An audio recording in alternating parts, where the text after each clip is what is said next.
सुनो, मर्द हो और धर्मी भी हो तो चुनौती स्वीकार करो। गंगा माता में एक तरफ मेरी माँ व्रती रखकर छठ पूजा करेगी और उनके बगल में आपकी धर्म पत्नी जेसी जॉर्ज। देखते हैं कौन कितनी कठिन पूजा निभा सकती है, औकात पता चल जाएगी। ये ट्वीट था साल 2017 में तेजस्वी यादव का। तेजस्वी यादव ने दिवंगत हो चुके बीजेपी नेता सुशील कुमार मोदी पर हमला करते हुए उनकी ईसाई पत्नी को निशाने पर लिया था। उस वक्त तेजस्वी खुद को आस्था और बिहारी परंपरा का प्रतिनिधि बताने में गर्व महसूस करते थे, लेकिन आज वही सवाल उनके अपने परिवार के सामने खड़ा है, क्योंकि इस बार लालू परिवार ने छठ पूजा नहीं बल्कि हैलोवीन मनाया है और तेजस्वी यादव की पत्नी स्वयं ईसाई है। 31 अक्टूबर 2025 की शाम पटना के 10 सर्कुलर रोड पर लालू प्रसाद यादव अपने नाती पोतों के साथ कैमरे के सामने ठिठौली कर रहे थे। बच्चों ने डरावने मास्क लगाए थे, हाथों में कद्दू की लालटेन थी। लालू यादव मुस्कुराते हुए चॉकलेट बांट रहे थे। बेटी रोहिणी आचार्य ने वही वीडियो सोशल मीडिया पर डाला और लिखा, हैप्पी हैलोवीन टू एवरीवन। महज 18 सेकंड का ये वीडियो कुछ ही घंटों में लाखों व्यूज पार कर गया, लेकिन इसने एक नई बहस को जन्म दिया कि वही लालू परिवार जो कभी छठ पूजा के घाट पर सूर्य को अर्घ्य देने की तस्वीरों से बिहार की आस्था का प्रतीक बनता था, अब विदेशी त्योहार मनाने लगा है।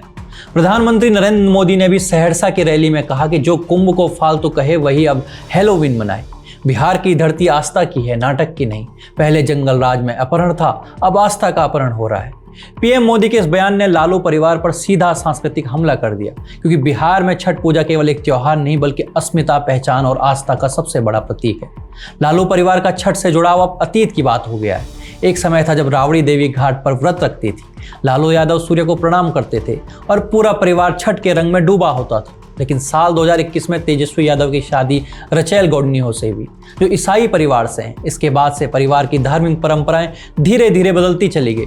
लोग सोशल मीडिया पर कहने लगे कि जब से ईसाई बहू आई है, छठ गया, हैलोवीन आ गया। अब पिछले कुछ वर्षों से परिवार छठ के दौरान सिर्फ औपचारिकता निभाता है, लेकिन घाट की पूजा या अर्घ्य की तस्वीरें आना बंद हो चुकी हैं।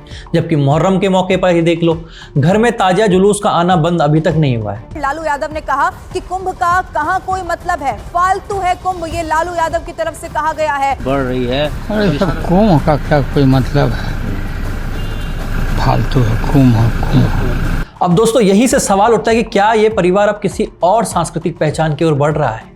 क्या लालू परिवार की नई पीढ़ी खुद को ईसाई संस्कृति के प्रभाव में ढाल रही है, या ये केवल एक सुविधा के अनुसार आस्था निभाने का मामला है? दोस्तों, बिहार जैसे राज्य में जहां धार्मिक परंपराएं समाज की रगों में हैं, वहां ये सवाल स्वाभाविक है। तेजस्वी यादव की पत्नी रचेल गौडनियो अब राजश्री यादव है, लेकिन क्या उन्होंने परिवार की परंपराओं को अपनाया या परिवार ने उनके रीति रिवाजों को अपनाया, ये अब तक स्पष्ट नहीं है। राबड़ी देवी और मीसा भारती इस पूरे विवाद को सेक्युलरिज्म और पर्सनल चॉइस का नाम देती है। रोहिणी आचार्य का कहना है कि बच्चे विदेश में पढ़ते हैं, इसलिए ये उनका त्योहार हो गया। लेकिन सवाल यह है कि जब छठ जैसी लोक आस्था से जुड़ी परंपरा को परिवार छोड़ देता है और उसकी जगह विदेशी त्योहार को प्रचारित करता है, तो क्या ये सिर्फ एक निजी निर्णय रह जाता है, या ये एक संकेत है दोस्तों कि ये परिवार अब अपनी जड़ों से अलग कोई नई पहचान गढ़ना चाहता है? देखा जाए तो इस परिवार में तेज प्रताप यादव ही एकमात्र व्यक्ति हैं जो परिवार में खुले तौर पर सनातन परंपरा का समर्थन करते हैं, लेकिन उन्हें भी परिवार से बाहर कर दिया गया। क्या इसके पीछे एक कारण यह भी माना जा सकता है? याद कीजिए, तेज प्रताप यादव ने भी अपने भाई की पत्नी रचेल को खुली चुनौती दी थी कि अगर उन्हें आस्था है तो छठ व्रत रख कर दिखाएं, लेकिन इस चुनौती पर परिवार ने चुप्पी साध ली। न तेजस्वी ने जवाब दिया, न राबड़ी देवी ने, न मीसा भारती ने। अब बिहार की जनता वही सवाल पूछ रही है जो कभी तेजस्वी यादव ने सुशील मोदी से पूछा था कि क्या आपकी पत्नी छठ करती हैं या नहीं। बस फर्क इतना है कि आज सवाल पूछने वाले तेजस्वी नहीं बल्कि जनता है। सवाल अब यही है कि क्या लालू परिवार अपनी ईसाई पहचान को निजी जीवन तक सीमित रखेगा या वो उसकी सार्वजनिक छवि बन जाएगी?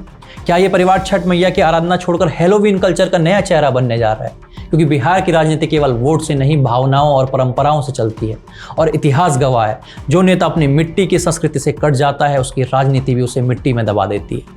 धन्यवाद।